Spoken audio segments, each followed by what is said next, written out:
que a gente aqui está se comprometendo e discutindo mapeamento, aí já pensando, né, a gente está falando de encaminhamentos e possibilidades, que a gente não deixe de lado uma discussão de como que a gente vai fomentar uma base pública, colaborativa e livre da cartografia do Brasil, e não continuar nessa privada, né?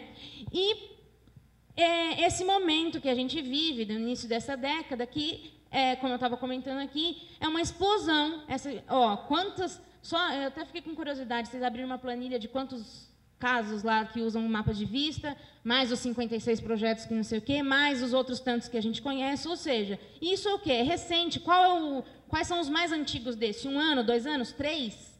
Né? Então, a gente ainda não tem tempo, não tem um tempo ainda para analisar o que esses mapeamentos e o potencial dele, o que eles já criaram. Então, é algo para a gente também estar em discussão, o quanto isso está avançando nos nossos objetivos de apropriação do território, de transparência, de participação social nas políticas públicas. Então, eu acho que é algo para a gente deixar em alerta, olhar, manter, pensar sobre isso, né? E, por fim, a questão do acesso à informação, né? Que se essas 3 décadas a gente acessar a informação, e o Lidas também tem um largo histórico nesse sentido, significava enfrentar, furar, brigar, o Lidas tem uma gama enorme de dados que foram conseguidos tudo por meio de relações políticas. Não tem isso de entrar na internet, clicar e abaixar na década de 80. Cadê onde estão os trabalhadores metalúrgicos de São Paulo? Ninguém sabe. E aí você sem essa informação. E hoje a gente está começando, começando a mudar esse cenário.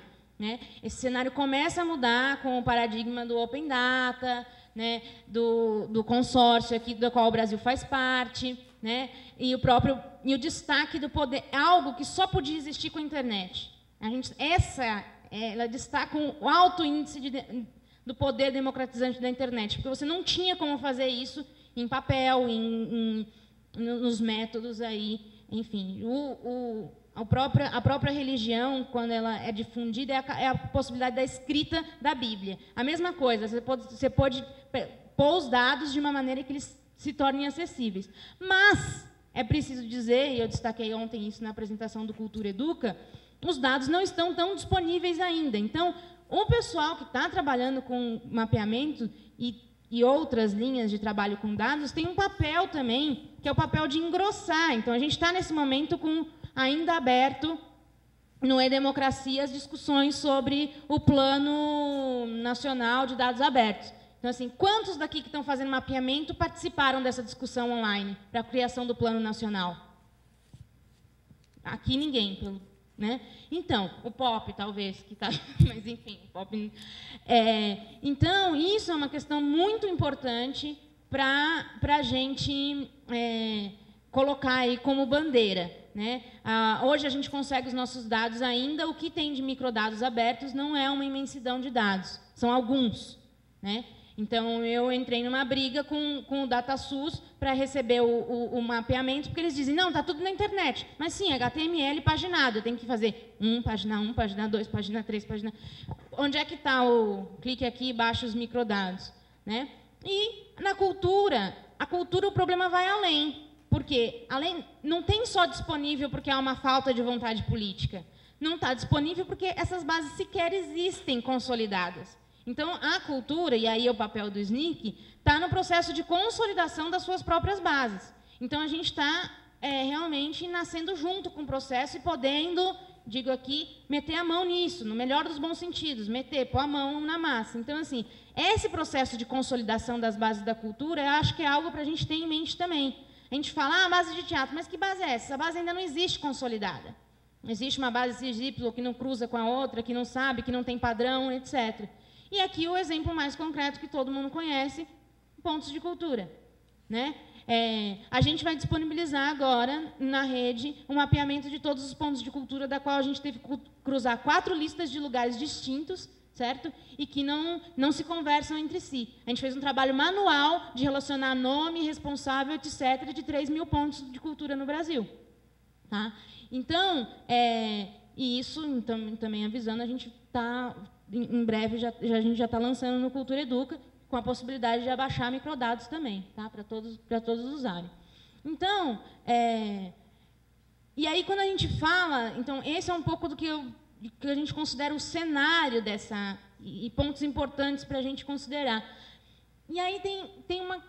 Todo mundo aqui, a gente está falando de mapeamento, e aí eu me pergunto se a gente... O que eu fiz? Como é que a gente fala em geocodificação, em mapeamento, mas como é que o ponto aparece no mapa? Eu me pergunto aqui, quantas pessoas sabem como que o ponto aparece no mapa? Eu trouxe até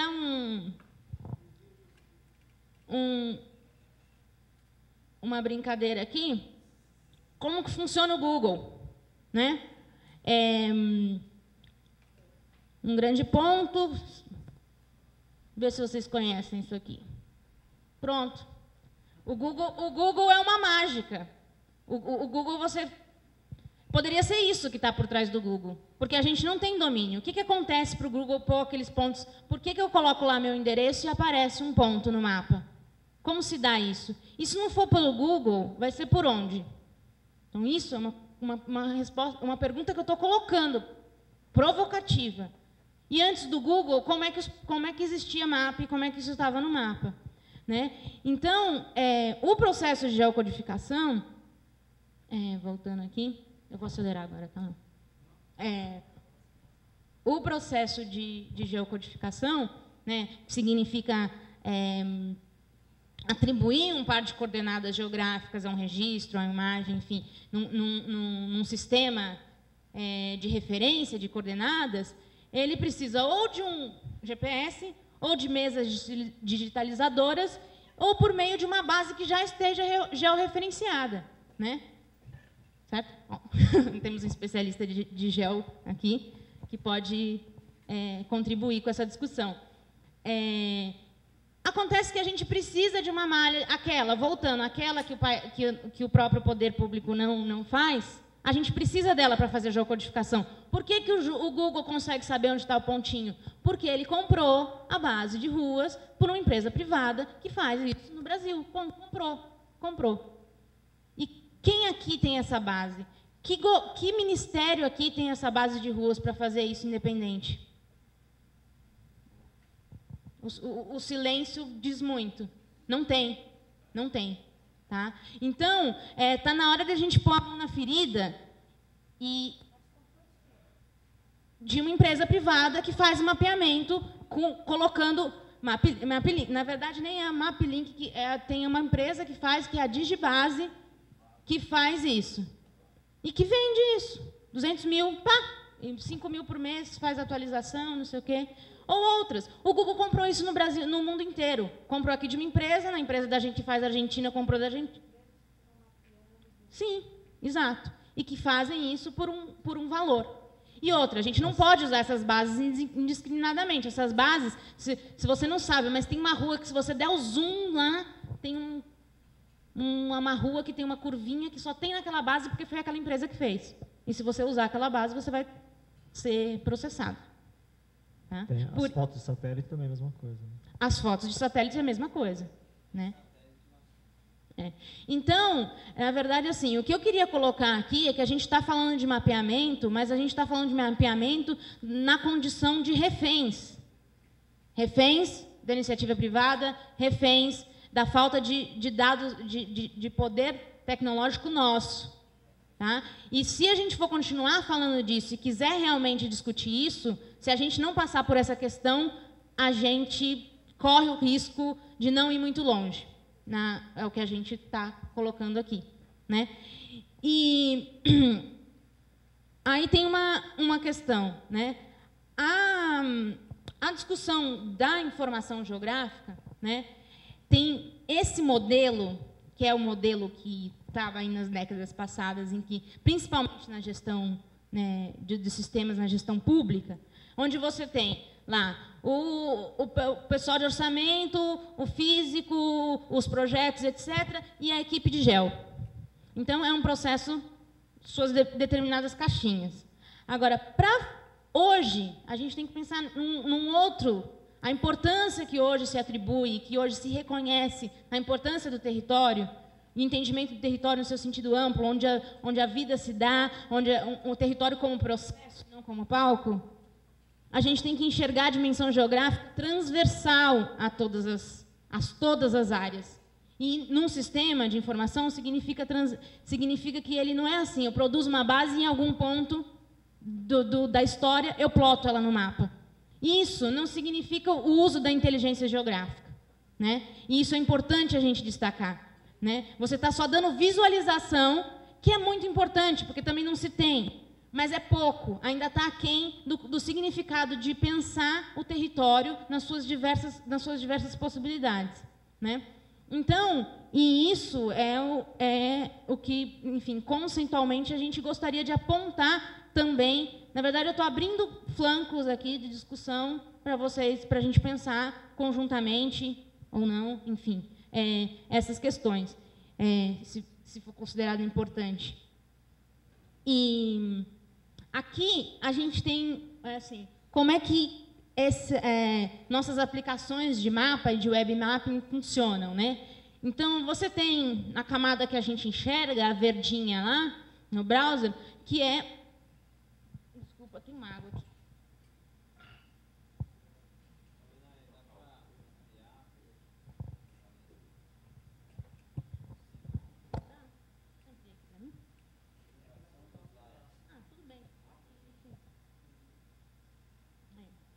Então,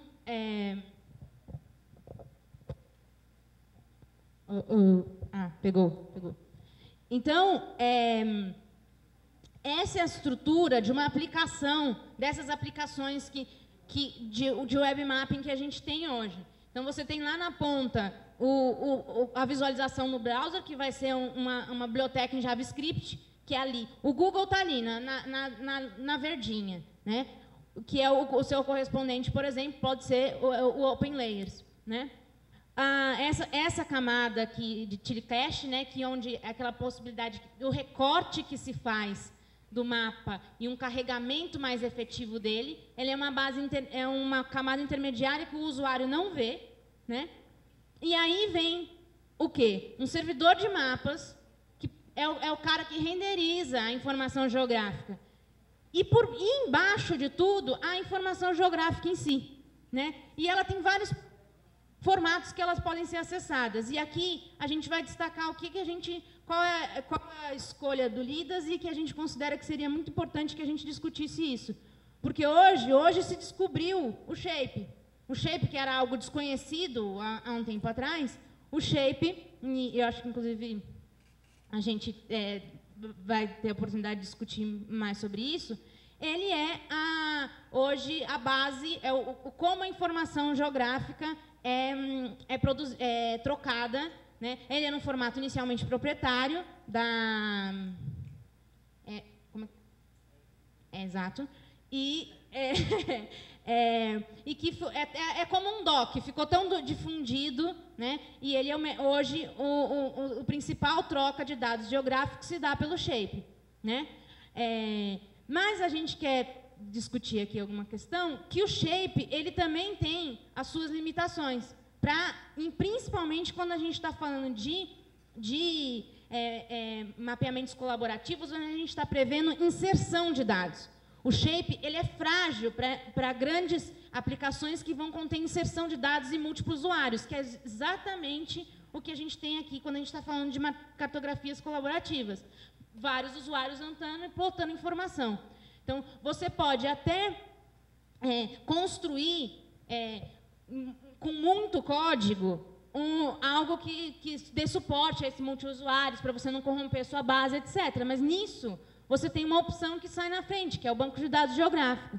E o que é o banco de dados geográfico e por que a gente está considerando que ele é importante? Depois eu volto para esse círculo aí. No caso aqui, a gente usa o PostGIS, que é a extensão geográfica do PostgreSQL, e tem outras bases de dados, tem suas extensões geográficas, mas nenhuma delas está há tanto tempo, né, e é tão robusta quanto o PostGIS, né, né, licenciado em como software livre. tá? É uma licença livre. E ele tem, e aí onde está o que eu considero o pulo do gato para a gente fazer uma interpretação do território que não seja só pôr alguma coisa em cima dele. É pensar as relações territoriais entre esses elementos que a gente está colocando no mapa. Então, ele tem uma série de funções que, hoje, quando a gente acostuma falar de layer. O layer 1, o layer 2, o layer 3. Se você tem uma aplicação que não é em banco de dados geográficos, tem um shape, outro shape, outro shape. Mas como que esses shapes dialogam? Como é que essas informações se cruzam? Ou seja, o que está perto do quê? O que está em determinado entorno do quê? O que cruza, o que está dentro, o que está fora? Ou seja, eu quero saber, eu tenho a minha biblioteca mapeada. Quantos livros tem a biblioteca? X. Então, qual a relação moradores-biblioteca? Número de livros. Quantos alunos por livro eu tenho numa região? Eu não consigo isso numa aplicação que essas camadas não se dialogam. E o banco de dados geográfico, ele faz justamente essa leitura. Ele tem na sua tabela um campo que o lat-long não é um campo texto, a latitude e a longitude, e eu junto elas e alguma coisa põe um pontinho no mapa. Ela nem precisa ter esse campo, ela tem um outro campo que é interpretado, um campo gigantesco, quilométrico, que é interpretado para fazer essas análises geográficas. Então, ele analisa se eles possuem ponto em comum, etc.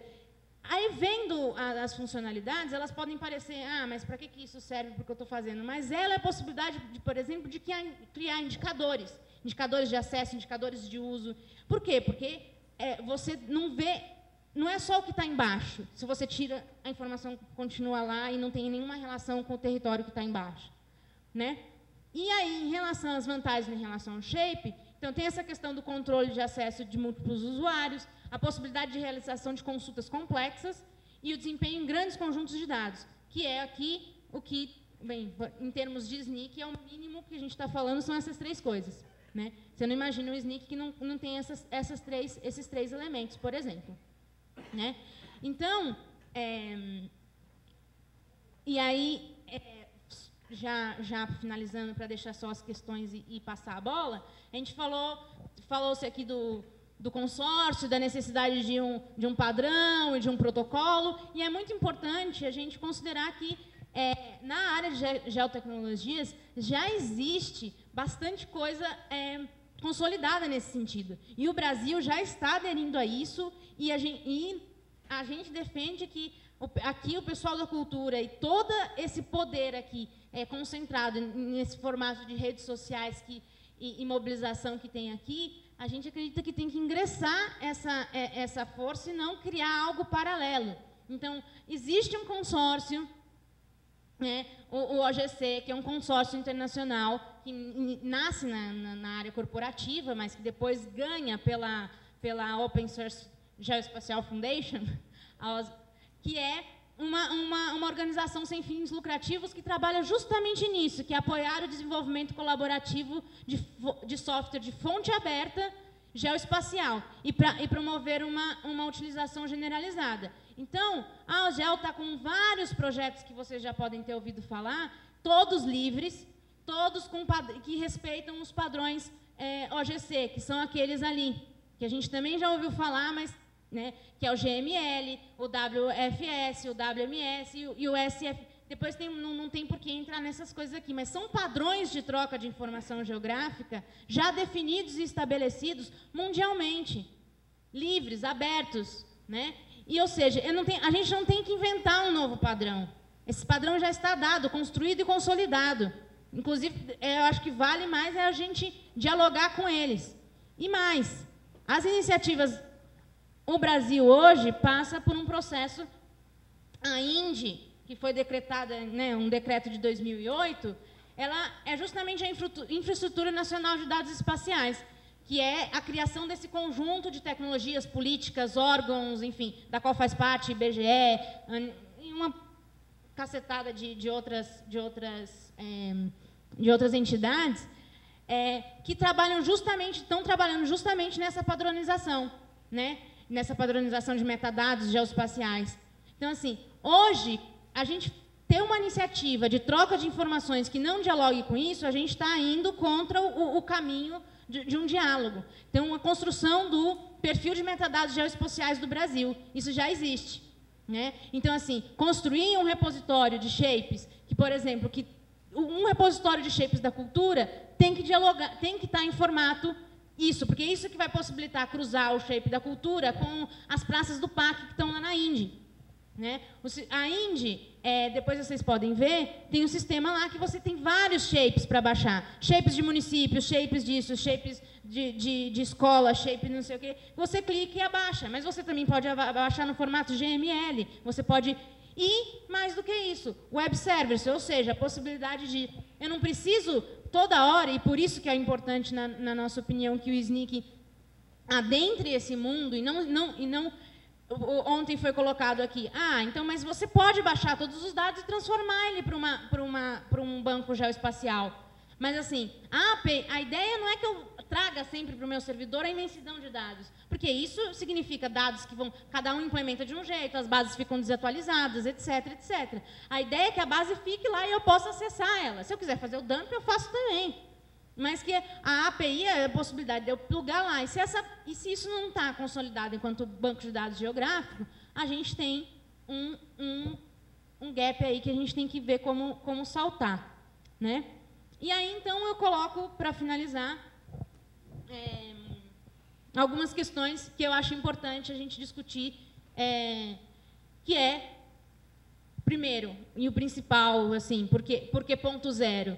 Né? A gente está falando de geocodificação na condição de reféns. Ou a gente vai discutir um mapeamento, uma malha cartográfica, uma malha digital cartográfica pública, livre, colaborativa, ou a hora e a gente fala assim, mas as coisas não vão acontecer. A gente está falando de ter nossas próprias tecnologias, etc. Eu duvido que tenha alguém aqui contra isso. E isso não é um processo, mas aí... Primeiro, comprar a base de uma empresa privada não é caro para determinadas iniciativas. Segundo, ingressar uma ação potente junto com colaborativa no OpenStreetMaps está acessível a essa rede, ainda mais com o poder de mobilização que ela tem. Né? Tem o famoso videozinho do Haiti, como se mapeou uma cidade em 4 dias. Né? Tá lá no Vimeo, vocês podem procurar. Então, assim, mas, ao mesmo tempo, a base do OpenStreetMaps ainda não possibilita a geocodificação, embora tenha gente em comunidade trabalhando no geocoding do OpenStreetMaps. Então, assim, nós temos trabalhado nisso e a ideia é que o Cultura Educa vem para contribuir nessa malha e a gente vai colocar tudo que a gente tem de know-how nessa esfera e abrir junto com o processo do Cultura Educa.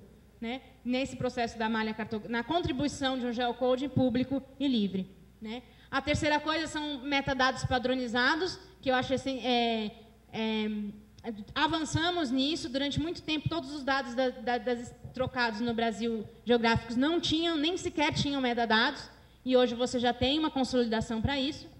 A discussão de repositório, onde é que vai ficar tudo isso, afinal, né, o aderir com qualidade e ações na discussão do acesso a microdados, porque o paradigma não vai mudar só porque, enfim, existe a noção de Open Data, a gente precisa fazer ele acontecer. Então, o Open Data, para fazer acontecer, precisa ter demandas organizadas, acessáveis, enfim. E já tem muita gente fazendo isso, mas acho que segue aqui que isso esteja na pauta desse coletivo que se forma, que nasce aqui. Seria isso por hora.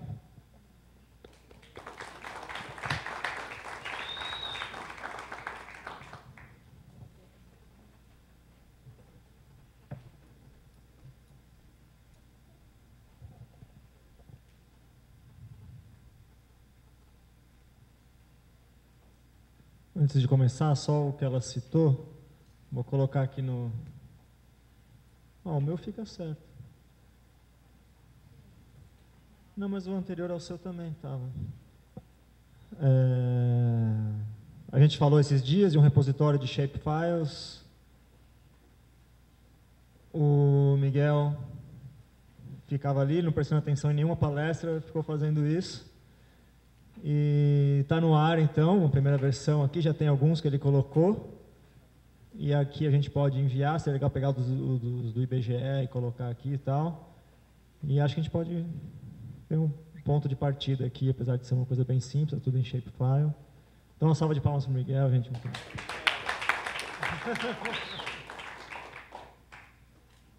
Shapefile, não, shapelibre.cardume.art.br.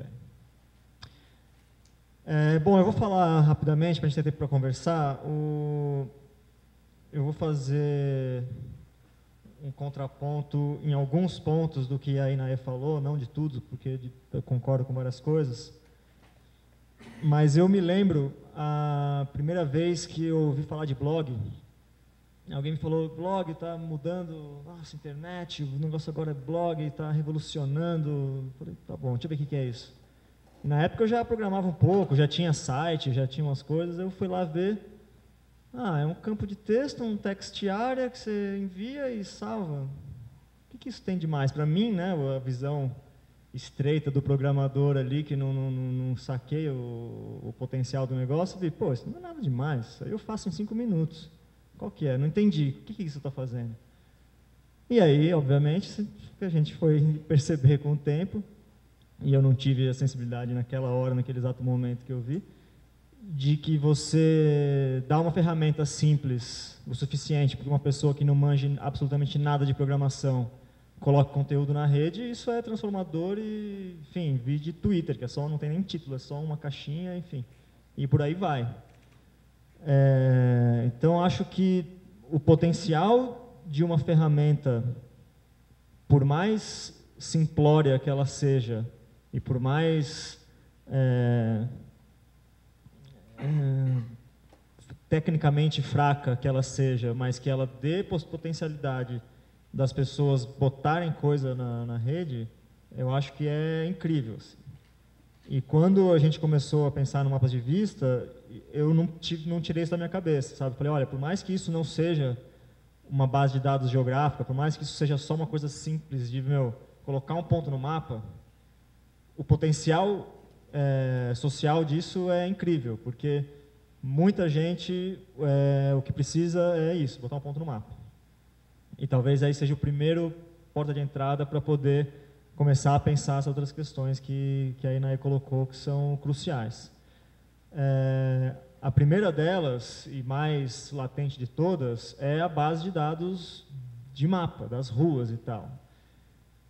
Que, graças a um monte de gente, a gente já tem uma alternativa em construção, mas que já é bastante difundida, que é o OpenStreetMaps, que é um banco de dados de mapa do mundo inteiro, construído colaborativamente. Aqui no Brasil tem uma comunidade razoável até, e fazem bastante oficina, mapear, inclusive sai com o celular na rua, mapeia uma rua nova que estava faltando e coloca lá, e assim o mapa vai ficando mais completo. Então, eu acho que realmente a gente perceber a importância de se usar e de se fomentar a criação de uma base de dados livre como o OpenStreetMaps é fundamental. Tanto que no Mapas de Vista também a gente está pensando agora para a próxima versão, a gente vai focar 100% no OpenStreetMaps, deixando aberto talvez um plugin do plugin, para quem quiser usar Google Maps, tem outra linha de desenvolvimento separada, mas o foco vai ser